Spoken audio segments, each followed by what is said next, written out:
Season 2 of the Shade Chronicles podcast is coming soon. Here's a sneak peek of Episode 1. Another louder rumble happens and the kitchen abruptly shakes. A few things fall to the floor. Francis sits up straight, begins to push away from the table with the intent to get off the chair and get away from what is going on in the kitchen.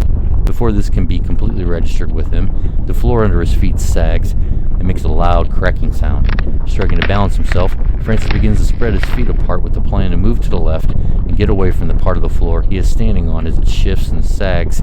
With fear and astonishment, Francis reaches for his cell phone on the table. As he extends his old knees and gets 2 fingers on the phone, the floor disappears below him and he descends into the hole it has left down into the basement. Rays of light emerge from the oblong shape the pattern defined. After a moment, a man jumped out of the light, followed by streaks of lightning that flashed past him and struck the wall above Ezekiel's head. Sparks rained down on Ezekiel as he quickly covered his face with his arms.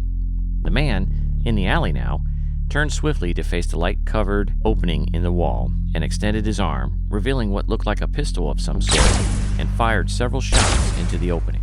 The sound of the shots reverberated in the space of the alleyway.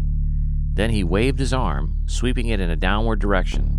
The opening shrank in size, following the movement of the man's arm, to the point where it vanished, leaving him and Ezekiel in the dark alley alone. Season 2 of the Shade Chronicles podcast drops Friday, March 15th, starting with Episode 1. We'll see you next time on the Shade Chronicles.